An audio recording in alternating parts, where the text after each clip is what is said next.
Un poco resfriada, tarareo la canción, intento tararear, no soy buena. Color Esperanza de Diego Torres, ¿se acuerdan? Bueno, las dos Coreas, tema para abrir agenda abierta hoy. Pactaron avanzar hacia la total desnuclearización de la península, que implica dejar de lado todo lo que sea armas atómicas, armas nucleares. ¿Lo ve posible?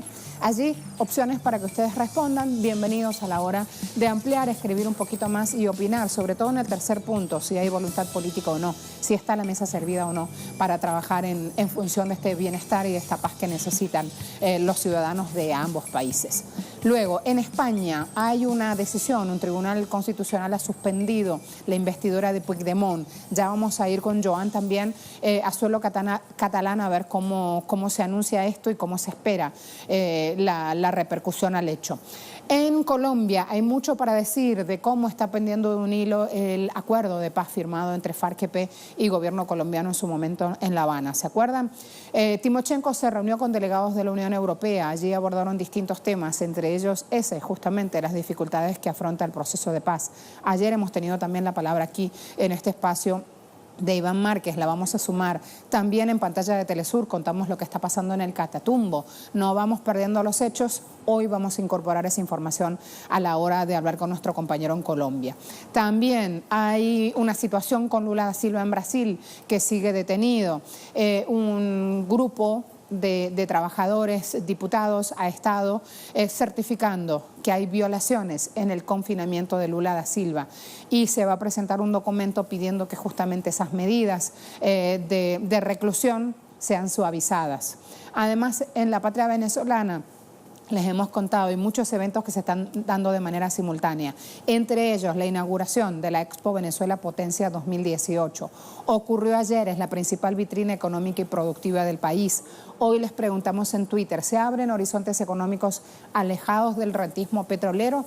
Allí algunas opciones, a todos bienvenidos, vamos a avanzar.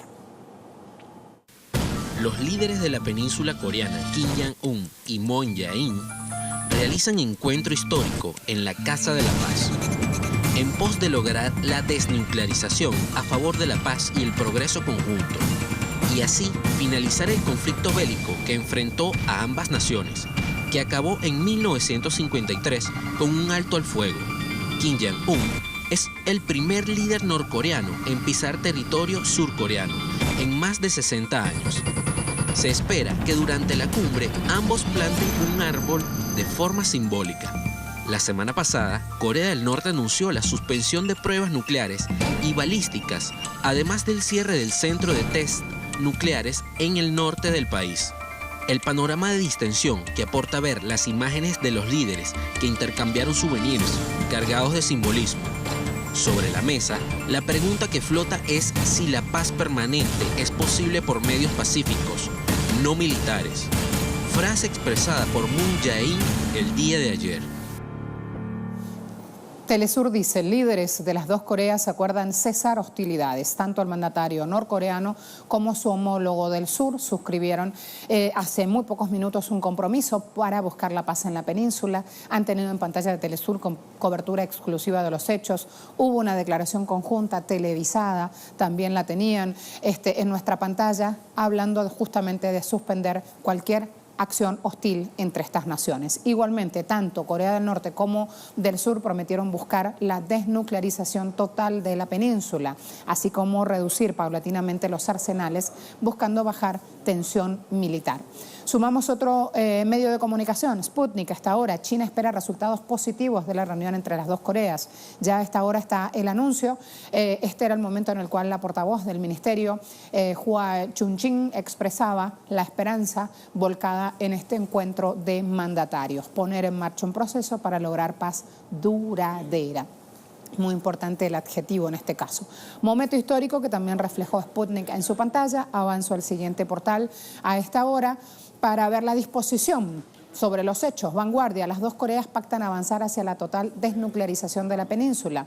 Encuentro que va a terminar con una cena, culminación de casi largos meses, 4 meses de distensión y de intensas conversaciones entre ambos países. Un año 2017 marcado por una sexta prueba nuclear que hizo Corea del Norte por el lanzamiento de una docena de misiles, por eso hoy en un ambiente muy distendido. Su par del sur también le decía, bueno, ahora ya puedo estar tranquilo, van a cesar las hostilidades. A eso se refería. Siguiente portal para ir mostrando los hechos. Kim Jong-un, declaración que tiene RT. Creo que Corea del Norte y Corea del Sur se reunificarán en el futuro. Una gran apuesta, una gran declaración del líder norcoreano. La dio este viernes y hablaba de la esperanza que representa justamente prosperidad, reunificación de ambas naciones. Kim Jong-un manifestaba de manera textual, yo creo en que Corea del Norte y del Sur se reunificarán en el futuro. La misma frase que el titular. Voy a abordar el siguiente portal entonces, que implica cruzar justamente esta línea, que implica el paso adelante que se ha dado hoy en instancia diplomática. El secretario del Consejo de Seguridad de Rusia constataba que la situación en la península coreana se desarrolla de acuerdo con una hoja de ruta que propuso Rusia y también China y que supone en particular congelar actividades militares en la región y contactos directos, algo que hoy ha quedado claro entre ambas Coreas. Hace poco hubiera dicho que ese lugar es el más peligroso del planeta, decía Nikolai Patrushev, donde se podía esperar incluso acciones militares que hubieran conllevado a empeorar significativamente la situación en el mundo. Declaración de este 26 de abril en Sochi, cuando cerraba un encuentro internacional que hablaba de seguridad. Entonces, allí la voz del secretario. Sumo otra voz, Antonio Guterres, de Naciones Unidas, apoyando plenamente los esfuerzos de ambas Coreas para la realización de esta cumbre con los resultados que ya se ha declarado hasta ahora en el comunicado conjunto. Stefan Dujarric, creemos que el diálogo y estas reuniones cumbre con pasos importantes hacia la desnuclearización pacífica de Corea y hacia la solución de otros problemas va a dar su resultado. Allí tienen entonces el pronunciamiento del vocero de Naciones Unidas. Habla también de solucionar otros problemas. Hoy no ha tenido realmente nada para perder y nada para dejar de prestar atención el comunicado conjunto que daban estas naciones. Allí quedaba expresado los pasos que van a dar a muy corto plazo. Esto es muy importante de resaltar. Me espera Félix Roque, analista político, en vivo, está invitado acá en nuestro estudio. Y hay que tener en cuenta también este pronunciamiento de la OTAN. Vamos a ver, porque esto es fundamental para hablarlo con Félix ya en minutos. Hasta que veamos cambios concretos en las acciones de Corea del Norte, debemos continuar la presión y las sanciones, dice este hombre. Es importante que continuemos apoyando todos los esfuerzos para encontrar una solución política.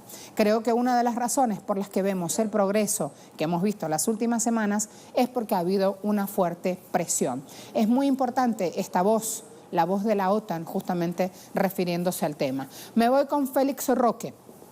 ¿Cómo le va? ¿Cómo está? Buenos días, ¿cómo está usted? Gracias por llegar tempranito con nosotros. Muchísimas gracias. Usted está viendo ya todo el desarrollo de los hechos hasta hace muy pocos minutos, permiso, sí. Hasta hace muy pocos minutos veía el comunicado conjunto, claro, que ya se había filtrado a la prensa que iba a ser transmitido y ya el primer hito era que Corea del Norte decidiera ir en televisación directa a mostrar los resultados del encuentro. Seguro. Creo que marcó un mensaje muy claro al mundo y por ahí me gustaría empezar nuestro análisis.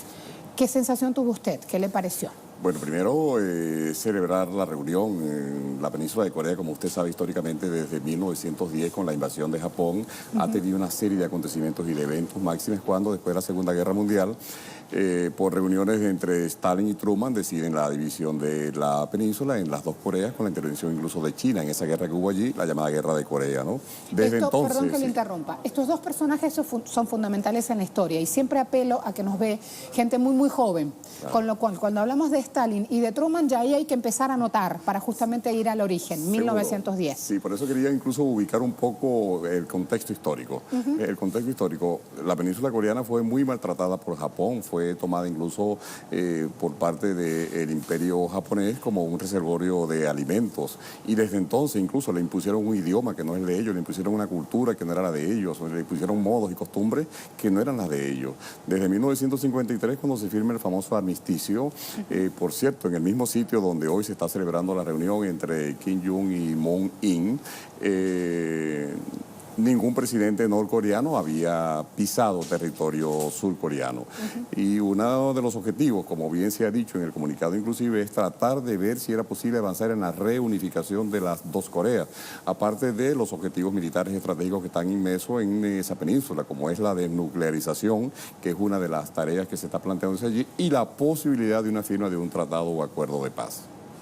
Los simbolismos para estos pueblos tienen un carácter muy importante. Las cosas de ese lado del mundo no se toman como aquí, digamos. El árbol es el mismo árbol que en tal ocasión, la alfombra que se usó es de tal color, la mesa tiene un significado, los actores políticos presentes tienen un significado y nos dan a muy corto plazo ya, con el comunicado conjunto, pasos a seguir.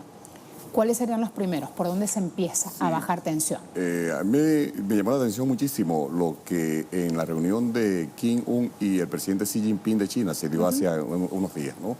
Y ahí se analizaban elementos de cómo abordar esta reunión de hoy. Primero tenían que abordarla dentro de un plano de amistad. No hubo razón nunca, le decía a Xi Jinping, para que ustedes como coreanos se sientan y estén divididos como lo están. ¿Vio cómo llamó la atención la imagen donde se agarran de las manos? Claro, claro. Me acordé de Macron y Trump hace pocos días, hace 3 días en Washington. Algo que era totalmente sorpresivo, pero para los medios occidentales, no para quienes están viviendo de aquel lado del mundo donde esos gestos tienen otra trascendencia. Claro, con las diferencias. Macron y Trump, dos personas bien distintas, uno norteamericano, el otro francés, con sus costumbres y con su manera. En este caso se trata de dos coreanos que representan en cierta forma los gobiernos de un pueblo, de un territorio, de familias. Hay que decir que aquí se está tratando de buscar la posibilidad de reencuentros de familias que desde hace más de 65 años ni se ven, ni se tratan, ni se tocan. ¿Cómo le contamos al mundo eso? Porque se habla de la reunificación, la posibilidad de la reunificación de las familias, pero no se explica más. Entonces no se entiende cómo hace 60 años que distintos familiares no se ven, o no se pueden ver, o no les permiten verse. Fue el resultado justamente de la división de la Corea, fue el resultado del surgimiento de la Guerra Fría, como bien sabemos, fue el resultado de las políticas norteamericanas para ir en contra del llamado comunismo en avance, que fue lo que justificó que la península fuese dividida.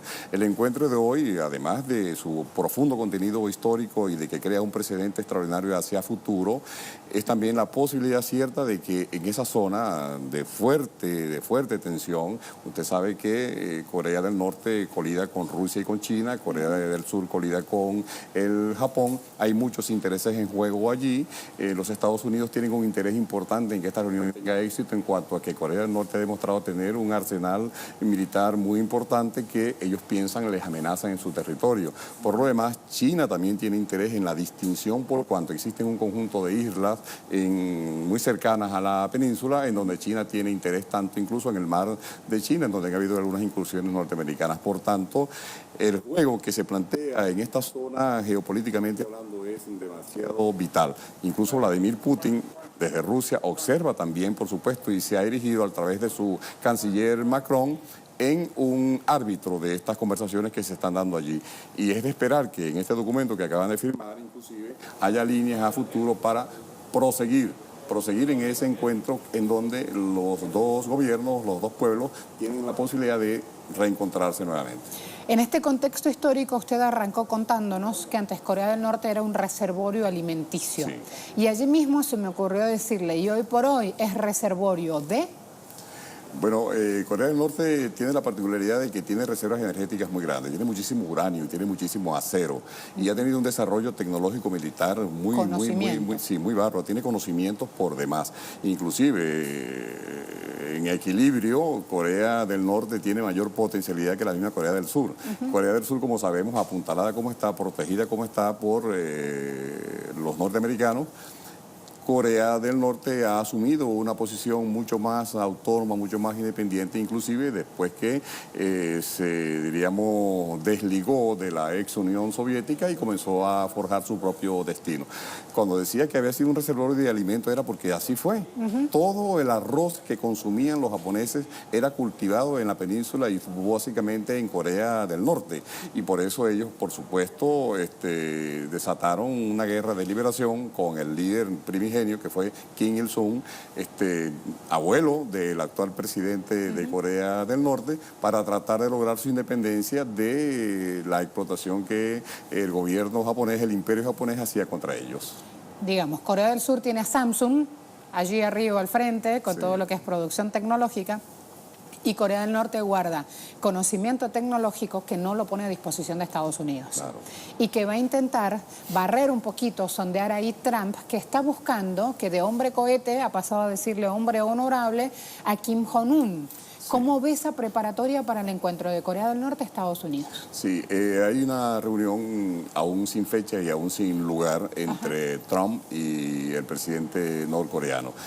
Esa reunión sería la consecución en cierta medida, de la reunión y el encuentro de hoy. Por eso decía que los Estados Unidos tienen un interés extraordinario en que esta reunión de hoy tenga avances, se consolide en algunos puntos importantes. Por eso ayer, cuando revisamos la agenda de la reunión de los dos presidentes que hoy se está desarrollando y que comenzó a muy tempranas horas para Venezuela, por el cambio de horario, seguramente que Trump y sus asesores ya hubo una reunión entre Mike Pompeo y el presidente norcoreano en secreto para preparar esa reunión que tendrá como elemento, por supuesto, la cuestión militar, la cuestión misilística, la cuestión nuclear, el desarme. Ahora, leía anoche a un especialista ruso de la agencia Sputnik en cuanto a que el presidente norcoreano no va a ceder en estas peticiones que tal vez le haga a Trump sin nada a cambio. Y, por supuesto, lo que va a exigir es que, así como ellos están pidiendo la desnuclearización, que haya la desmilitarización de tropas norteamericanas en la península. Mientras usted me va contando, yo voy pensando en la cantidad de memes, burlas en redes sociales que he visto también. Desde los pequeños detalles, he visto heladitos de mango cubiertos con chocolate con la forma de las dos Coreas, las islas, Japón. Han aparecido infinidad de informaciones y hoy todos nos descubrimos que algo aprendemos de las dos Coreas, de su historia, del futuro que se les abre, de las acciones que vienen desempeñando, sobre todo de este lado del mundo, contra Corea del Norte. Y más de uno se siente reflejado entendiendo en el día a día de sus países qué cosas hace Estados Unidos para echarlos abajo, ¿no? Sí. Esto también va pasando. Por ahí teníamos el tuit de Trump de hace algunos minutos pronunciándose justamente y allanando camino, hablando de lo que implica este encuentro que termina de darse el comunicado conjunto, la rueda de prensa, que termina de darse con datos que yo decía en esta previa, antes de sentarme aquí, son datos muy jugosos para ir analizando a futuro. La reunificación de las familias lo vimos, cómo buscan el bienestar también lo vimos. Nos sorprendió escuchar a ambos decir que son un mismo pueblo hermano, y antes que les preguntan nada, ambos dicen estar trabajando para la reunificación. ¿Quién queda fuera de toda esta situación? ¿A quién hay que esperar ahora con un pronunciamiento? Fíjese, a Corea y la reunión de hoy no podríamos entenderla cabalmente si no vemos el contexto general y completo de toda la zona. Usted sabe que recientemente entre Irán, Rusia y Turquía hubo una reunión muy importante donde Estados Unidos no fue convidado, se sintió como excluido. El bombardeo de Estados Unidos y Francia y Reino Unido a Siria, ante la presunta presencia de armas químicas que hasta ahora no se ha comprobado, sin duda que fue un fracaso militar y diplomático para estas guerras. Por tanto, en ese contexto, y si sumamos a ello el avance chino a través de la Asociación de Cooperación de Shanghái, puede entenderse entonces que la política norteamericana, si algo persigue, es volver a reaparecer en la zona dentro de su posición hegemónica, dentro de su posición militarista y guerrerista.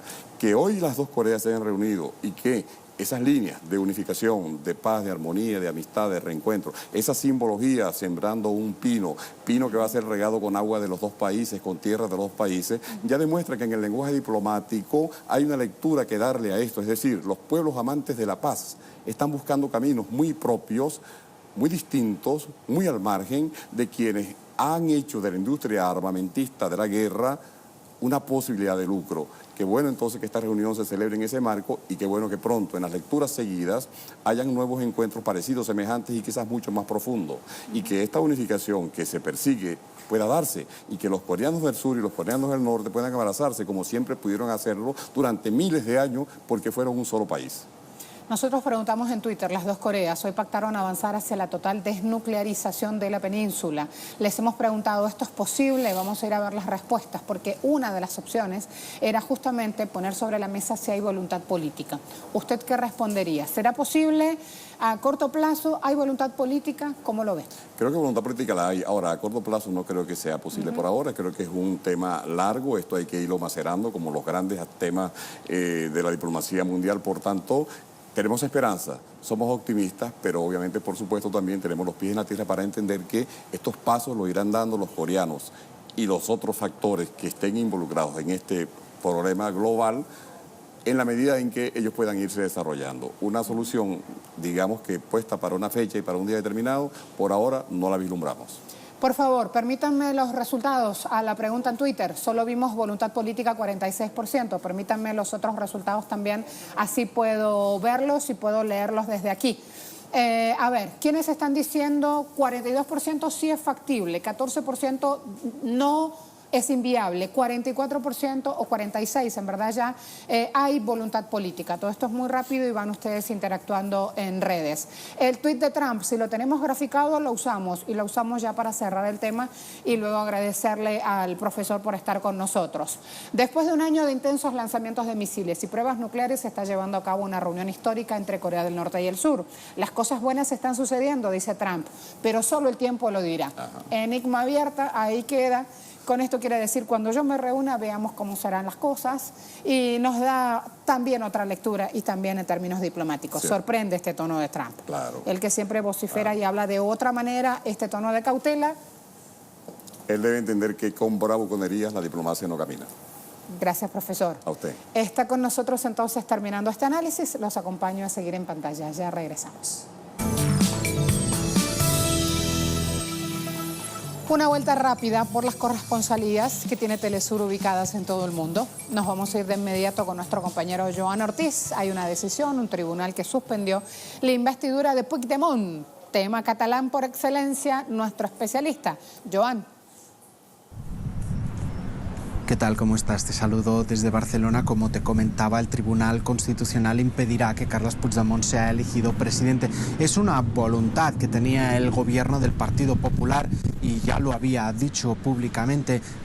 Vamos a hacer lo posible, lo imposible, para que Puigdemont no sea investido presidente de la Generalitat. Le tienen muchas ganas, pues es él quien organizó el referendo, es él quien hizo la declaración de independencia. En cualquier caso, eso significa que realmente no va a ser nunca más presidente de Cataluña. Por ver, está por ver, principalmente porque al independentismo le queda todavía una vía, que hasta el momento la ha descartado, pero es la única que se le abre si quiere pues materializar lo que salió de las urnas el pasado 21 de diciembre. Y esa única vía es la de la unilateralidad. Es decir, Puigdemont podrá ser investido presidente si realmente la Cámara catalana, el independentismo en general, desobedece lo que le diga el Tribunal Constitucional. Es difícil que esto suceda, sin embargo, ya está previsto que la semana que viene, el jueves concretamente y al viernes también, se celebra una sesión en el Parlamento de Cataluña donde se modifique aquella ley que permita investir a partir del momento en que quede aprobada a un presidenciable que no esté presente en la Cámara misma, es decir, para poder investir a un presidenciable en la distancia. Y el único que hay es Carles Puigdemont, que, como bien sabes, está en Alemania pendiente de un proceso de extradición. Mientras tanto, miembros de su lista, concretamente los que están en prisión, le piden que por favor se materialice o se forme un gobierno lo antes posible, que se evite llegar al 22 de mayo, que es la fecha límite para formar gobierno. A partir del 22 de mayo, si no hay gobierno, se irá a elecciones obligatoriamente. Y lo que le dicen los presos de su propia lista es que no se llega a este lugar porque eso iría en contra de la eventual puesta en libertad de los mismos. Veremos qué es lo que sucede, pero se va preparando una semana, la que viene, que prácticamente con toda seguridad, a ver cómo se desarrolla todo, será bastante tensa. Y bueno, no duden que vamos a estar ahí para poderlo contar todo. Muchas gracias, compañero. Otro tema hasta ahora, Colombia. Mucho para decir de Colombia, porque también hay mucho en juego. Cuando abrí esta emisión, nuestra agenda abierta hace algunos minutos les decía, pende de un hilo el acuerdo de paz. Vamos a hablar de todo esto y distintos pronunciamientos con nuestro compañero de tareas en la corresponsalía colombiana. Bienvenido, ¿cómo te va? Timo Jiménez se reunió con el delegado especial de la Unión Europea para el proceso de paz y también con la nueva embajadora de la Unión Europea en Colombia. Timo León le ha solicitado a estos dos integrantes que por favor presionen al gobierno nacional para que dejen en libertad a los diferentes presos políticos que debieron salir hace meses luego del acuerdo logrado con el gobierno colombiano. También ha solicitado que continúe ese apoyo a los diferentes procesos productivos que se adelantan en diferentes regiones del país en medio de la implementación del proceso de paz. También ha advertido a los diferentes miembros de esta guerrilla que todo va a salir bien y que van a salir adelante luego de esta crisis por la que atraviesa el actual proceso de paz, la implementación. Y es un mensaje también enviado de alguna forma a Iván Márquez, que se encuentra en Miravalle, en San Vicente, en Caguán, en el departamento de Caquetá, debido a la difícil situación por la que atraviesa Jesús Santrich, situación judicial y también de salud, y también ha dicho Iván Márquez en un pronunciamiento anterior que está en esta zona por seguridad hasta que no se solucione la situación de Jesús Santrich. Y en este caso también podríamos hablar de la situación de salud de Jesús Santrich, que en las últimas horas ha sido trasladado de la penitenciaría La Picota al Hospital El Tunal, al sur de Bogotá, debido a una complicación médica, para chequeos rutinarios y para que no se complejice más aún su estado de salud, luego de 18 días de una huelga de hambre que viene adelantando a raíz de su captura por parte de la Fiscalía General de la Nación.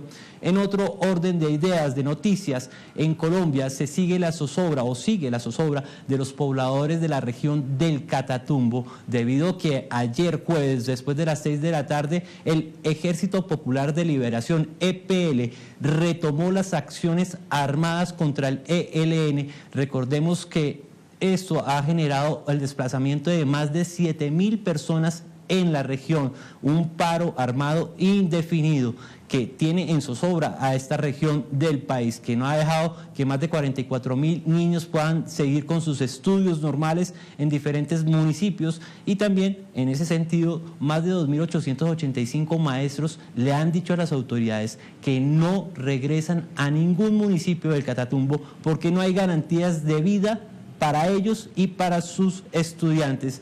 También han pedido los líderes sociales de esta región que la intervención no sea solo militar por parte del Estado, que también tiene que ser una intervención integral a nivel económico, educativo y de salud para todo el Catatumbo.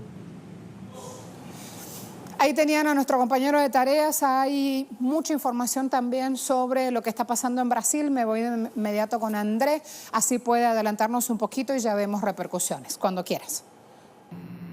Hola, sí, muy buenos días a ti, buenos días a nuestra audiencia. Efectivamente, el pasado miércoles fue aprobado el relatorio ahí de la Comisión de Derechos Humanos, de una comisión de senadores que ha visitado Lula da Silva en la cárcel ahí en Curitiba, y donde luego de esa visita, ahora el relatorio ya está aprobado. El relatorio afirma que hay una clara violación de la ley de ejecución penal ahí en la cárcel donde Lula da Silva cumple esta decisión judicial. Esto porque diferentes veces ya fue impedido, por ejemplo, amigos de Lula da Silva, como es el caso de la expresidenta Dilma Rousseff, como también el Premio Nobel de la Paz Adolfo Pérez Esquivel y también el teólogo Leonardo Boff, fueron impedidos de visitar Lula da Silva. En su relatorio, el senador João Capiberibe afirma que la violación a ese derecho ha perjudicado al expresidente, que se encuentra en un estado de soledad frente a la imposibilidad de recibir a sus amigos. Luego de este relatorio también, un relatorio donde apunta que Lula sufre en este momento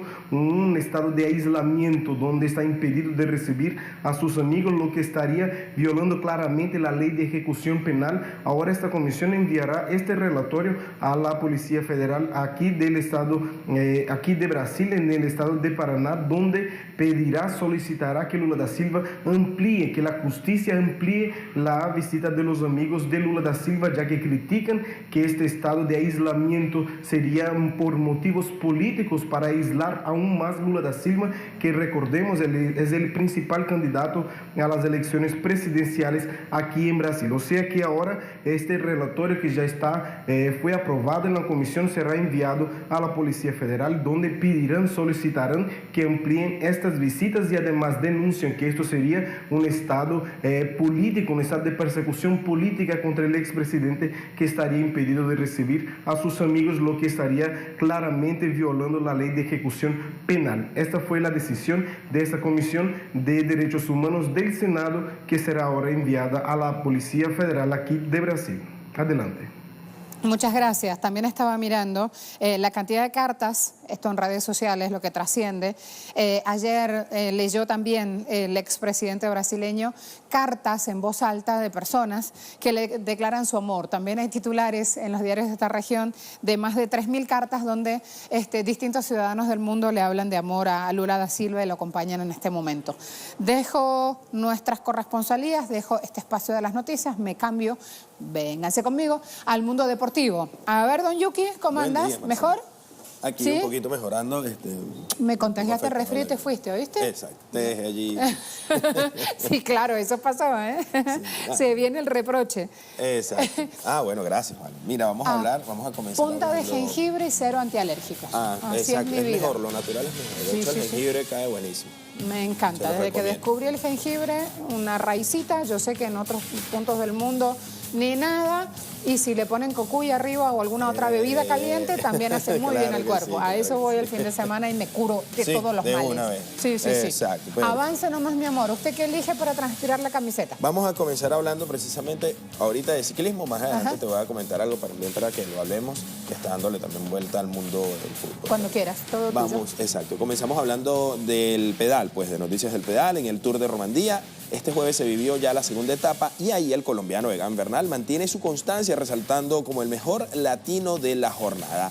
Bernal finalizó en la octava casilla, tan solo a 2 minutos y 4 segundos del ganador del día, el belga Thomas Gende, quien se impuso en la media montaña de 173,9 kilómetros con un crono de 4 horas, 3 minutos y 5 segundos. Con el mismo tiempo de Bernal también finalizaron el italiano Sonny Colbrelli y el francés Samuel Dumoulin en la segunda y tercera plaza respectivamente. El esloveno Primož Roglič, que concluyó en la posición 41, se está manteniendo al frente de una clasificación general que resalta Egan Bernal como el mejor latino en la séptima casilla.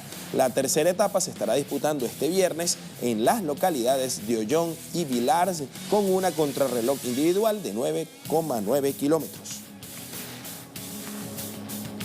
Seguimos hablando de deportes de velocidad y este jueves arrancó el Rally Argentina 2018 con un especial nocturno en Villa Carlos Paz. Se respira ya entonces el ambiente de los rallies. Pilotos y equipos del Mundial se instalaron y se preparan para abordar la 38ª edición de este Rally de Argentina en el Campeonato Mundial de Rally. Recordamos, quinta prueba de la temporada del circuito. El piloto francés Sébastien Ogier va a defender ese liderato que trae en los tramos de Villa Carlos Paz ante la amenaza de Thierry Neuville, que por su parte tendrá el objetivo de colaborar con el equipo para mantener el liderato de Hyundai en la clasificación de constructores. Por su parte, el francés Sébastien Loeb buscará también continuar con su dominio en tierras argentinas después de haber conseguido 8 triunfos en este circuito.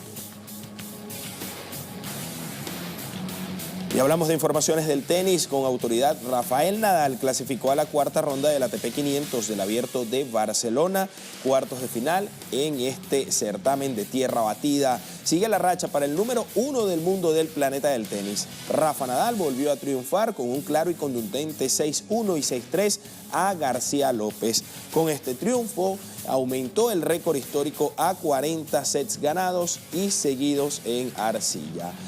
Para dar un paso, por supuesto, sin mayores contratiempos a los cuartos de final del torneo de Barcelona, donde quiere igualar su marca tope de 11 títulos en un mismo torneo. Coronas que logró también en Monte Carlo. El viernes, con pelotas nuevas, se va a medir ya el preclasificado número 50, Martín Klisan, el esloveno que viene de eliminar nada más y nada menos que a Novak Djokovic en la tercera ronda.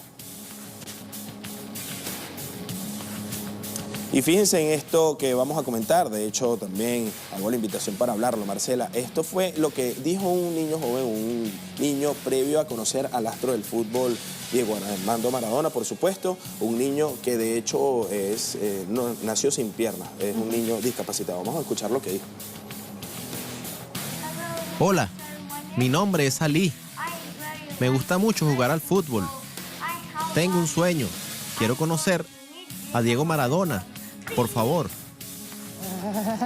Esos dientes tan bonitos, quiero conocer a Diego Maradona. ¿Y pasó? Y pasó, Marcela. Ajá. Fíjate lo que sucedió. Justamente el astro del fútbol argentino, nuestro capitán de la mano del 10, que lo vamos a tener también aquí en Telesur, conoció al niño, fíjate, le dio entrada en el entrenamiento del Al Fujairah, el equipo que justamente está dirigiendo Diego Armando Maradona en los Emiratos Árabes Unidos. En el entrenamiento de la primera plantilla le dio acceso a este niño que nació sin piernas, recordemos, y de esta manera tan emotiva lo abrazó, lo celebró allí justamente con el chico. Y además, fíjate ese detalle que tiene ahí Diego Armando Maradona. Ajá, qué gorrita, Diego, gorrita y muy nada particular. que se pone la de Telesur, no lo logramos. Contemos la historia de la gorra, que es muy importante. Colores de la bandera de Venezuela. Y fíjense al comandante ahí con el saludo triunfal. Y del 4. Y miren el tatuaje, Benjamín, el nieto. Siempre tiene un corazón muy, muy especial, con actitudes muy bonitas como estas con niños, Diego. Sí. Aún en sus peores momentos, aún en las críticas más altas, Diego, a la hora que sea, en la madrugada, se toma un ratito para ir a conocer a niños que quieren verlo, consciente de todo lo que esto impacta, por ejemplo, cuando un niño se está recuperando de cáncer, cuando tiene una enfermedad grave, cuando está hospitalizado. Lo emocional tiene muchísimo que ver, él lo sabe, y siempre, absolutamente siempre, digan lo que digan, Diego está ahí presente. Por eso estos gestos nos sorprenden, alegran, son un cariñito. Claro. Y ni hablar, Diego, de verte con esa gorra algún día, que sea la negrita de Telesur con nuestros colores, ¿sí? No, vamos a mandarse. Por favor. Pero él la tenía hace unos años en la cobertura del Mundial anterior. En algún lado se le quedó que no se la pone. Mira esto, Acuña por dos. Dos. Primera fila, la vedette. Acuña, ¿Qué tal? Exactamente, ya es todo un bravo y el otro, ¿por qué? Hablemos de quién es Acuña, contemos un poquito más. Está debutando en las grandes ligas, este venezolano está destacando muchísimo, joven, allí precisamente. Bueno, dice que tuvo una gran ofensiva en su segundo juego en estas grandes ligas. En el primero también de verdad que la partió. Está súper destacado este joven con los Bravos, que lo subieron de hecho esta semana a la primera plantilla desde AAA, como diríamos en el fútbol, algo así como la segunda división a la primera. En todos lados resaltan que el jugador más joven, hablan de novatos, 20 años nada más. 20 añitos. Y tiene este cuerpo, este muchacho de 20 años, con lo que implica la fortaleza física para jugar béisbol. Claro, poder sacar una pelota no es nada fácil en el estadio. Increíble. Y además, la gente que no conoce de béisbol no sabe la velocidad que toma una pelota una vez que es impactada. Ese batazo loco. A 97 millas por hora, más o menos. Tremendo. Pausa rápida, ya volvemos con más. Gracias. Vale, Marcela, te veo a las 8. Seguro que sí.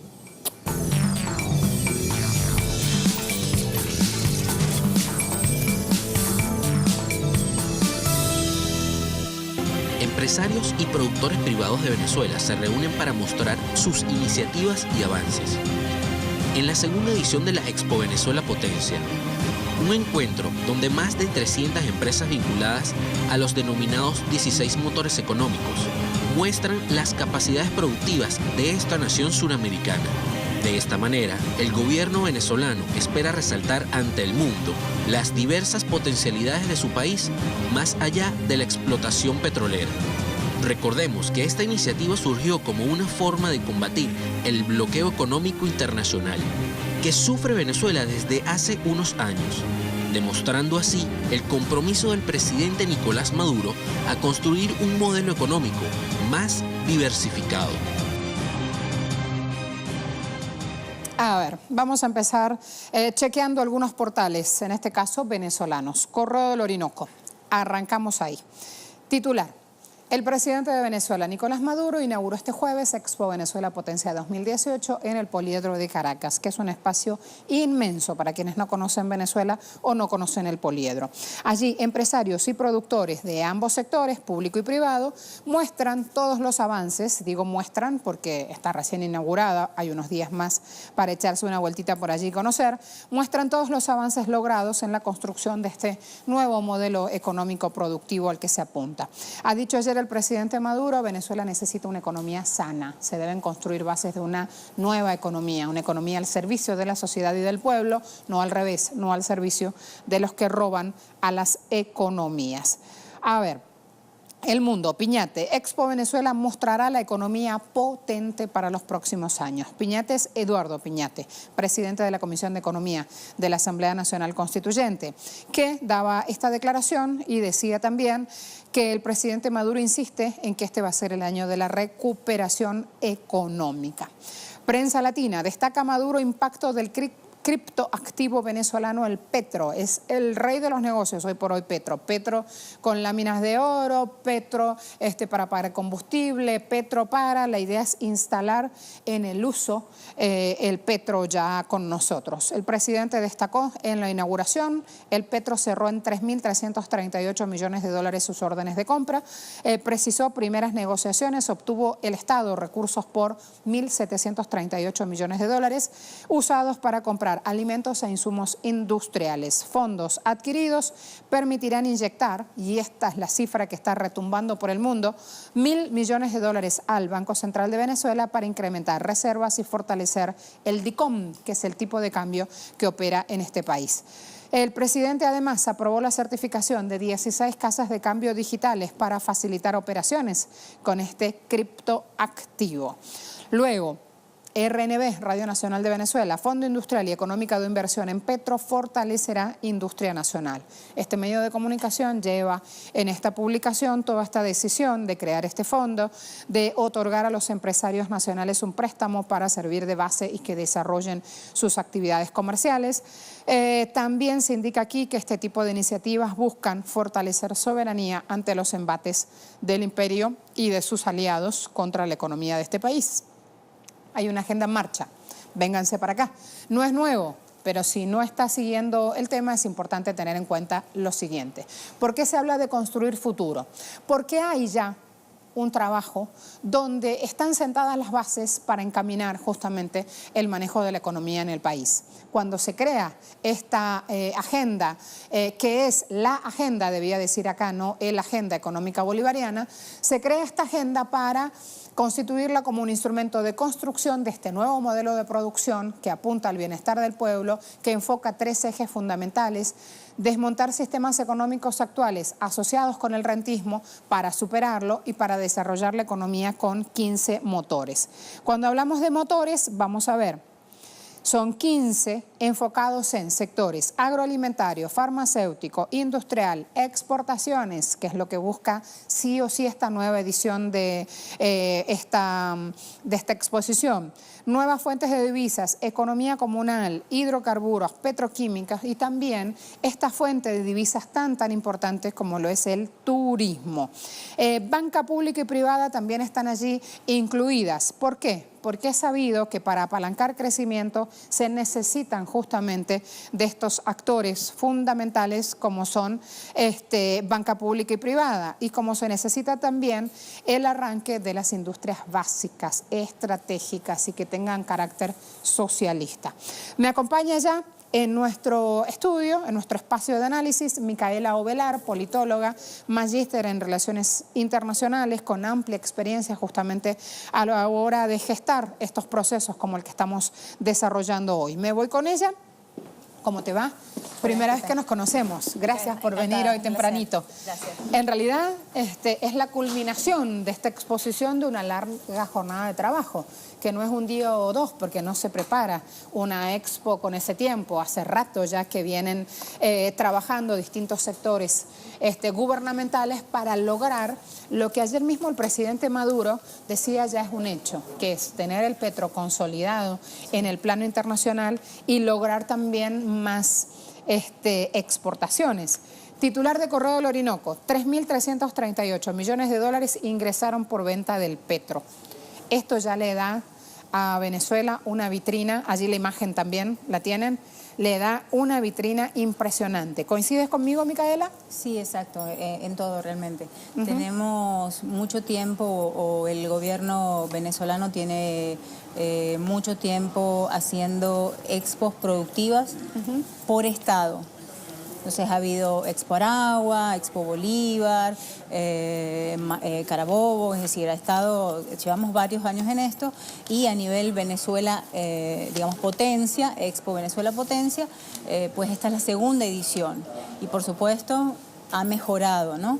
Mejorado en la cantidad de participantes que hay. Hay por casi supuesto, 130 más que el año pasado. Sí, sí, exacto. Hay 360, digamos, empresas, de las cuales más de la mitad, el 52-53%, son privados, del sector privado. Del resto hay, por supuesto, públicas y luego una minoritaria de mixtas, ¿no? ¿Sabes que esta lectura, o esta diferenciación es muy importante? En plena época electoral se desmonta entonces esta tesis de que el Estado no le da una mano a los privados a la hora de sumar industrialización. Sí, así es. Importante decir que en América Latina todavía se tiene, y en Europa y en el mundo en general, se tienen estas imágenes de Venezuela, de una Venezuela holocástica, el holocausto, digamos, o un cuadro muy Guernica, ¿no? Entonces, no es real. Cuando uno viene a Venezuela, está en Venezuela, pues se da cuenta que hay otras cosas, que digamos hay actividad social, cultural y también económica, y esta es una muestra de lo que está haciendo el gobierno en cuanto a la diversificación económica, aún en un ambiente tan hostil, tan digamos, nefasto como el que está enfrentando Venezuela por las agresiones internacionales, ¿no? Iba a decirte justamente esto, quienes tienen aplicada contra este pueblo, contra este gobierno, una guerra económica, no les conviene la fotografía de que existe en este país un apalancamiento productivo. Correcto. Eso tiene otra trascendencia y creo que eres la persona indicada como politóloga para contar un poco más del tema y para contar la verdad de Venezuela en este medio de comunicación. Sí, así es. Efectivamente, digamos, lo que hay que resaltar sobre todo es que hay venezolanos pensando en el éxodo, eso es así.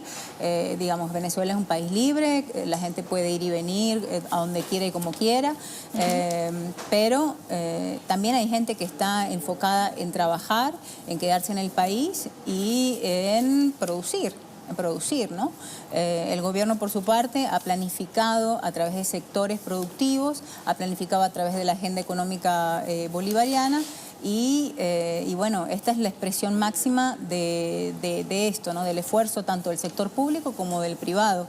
Y también el tema del apalancamiento al sector empresarial emprendedor, es decir, la pequeña y la mediana empresa. Por ejemplo, tú sabes, en América Latina, Brasil, Argentina, Uruguay, Paraguay, que son países exportadores de materia prima también, pero me refiero a alimentos. Y que tienen otro aparato industrial. Sí, exacto. Ellos se fortalecen con la agricultura familiar, por ejemplo. Entonces, esta incorporación del sector privado y también de las pymes es vital para el desarrollo del país, ¿no? Entonces, me parece bien interesante la propuesta. Por supuesto, hay expectativas. Recién inicia la Expo. Tenemos todavía 4 días por delante, 3 días por delante. Entonces, bueno, vamos a ver cómo se desarrolla todo, ¿no? Ayer, en la inauguración, el presidente Maduro, se me vino a la mente luego de escucharte que aquí hay libertad y cada uno puede moverse, trasladarse al país que quiera, que lo decida, que considere que es su mejor opción. Ayer el presidente Maduro, en esta inauguración de la Expo, Últimas Noticias tiene el titular, daba este anuncio: Venezuela y Panamá acuerdan normalizar relaciones. Por lo tanto, también está reanudado el sistema de conexión aérea. Correcto. Creo que fue una de las grandes noticias. Luego de una conversación telefónica entre ambos mandatarios trasciende esta información en boca del presidente Maduro.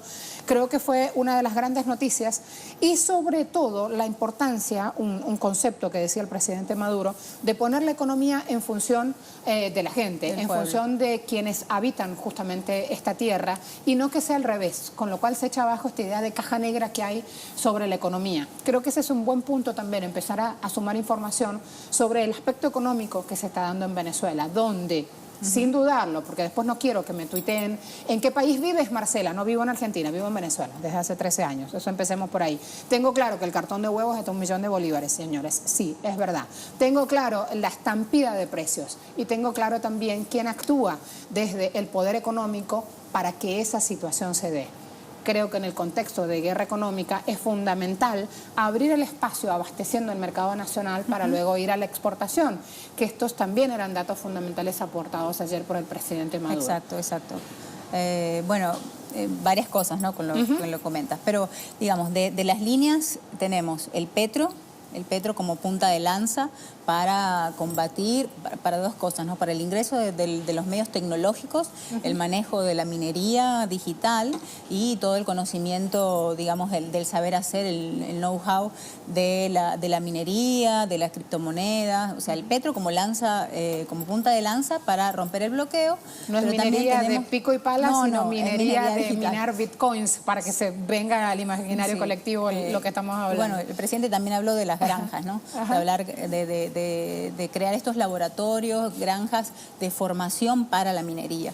Que por supuesto el sector que está más interesado es el sector más joven, ¿no? La juventud incorporándose a la economía. Entonces eso es interesante. A la economía de la mano de la tecnología, es decir, ahí enlazando, ¿no?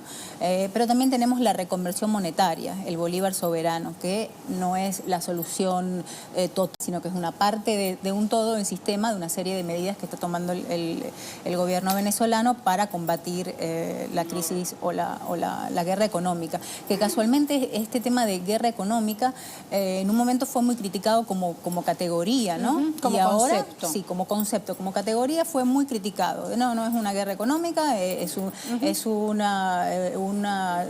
digamos, una medida errada del gobierno, ¿no? Siembra dudas, divide y reinarás. Sí, pero ahora este concepto de guerra económica se está utilizando para explicar lo que sucede con los aranceles y con otros temas entre China y Estados Unidos. No está utilizando solamente Venezuela, es decir, realmente cuando hablamos de guerra económica hablamos de este tipo de medidas que afectan no solamente a un país, sino a todo un sistema mundial, ¿no?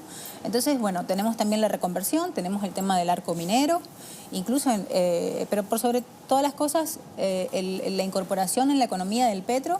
En la Expo van a haber ruedas de negocios donde se va a utilizar el petro como medio de intercambio para temas de salud, temas de alimentación, turismo, construcción. Es decir, va a haber una serie de... Ya hemos visto una agencia de noticias de esas que está a favor justamente de los fondos buitres, diciendo Venezuela va a vender, intercambia láminas de oro. O sea, están en la miseria y usan sus láminas de oro. Señores, a buscar más información. Y este va a ser el lugar indicado porque tenemos cobertura exclusiva de los hechos. Hay un equipo de trabajo ya desde el momento en el cual se inauguraba esta Expo Venezuela Potencia 2018.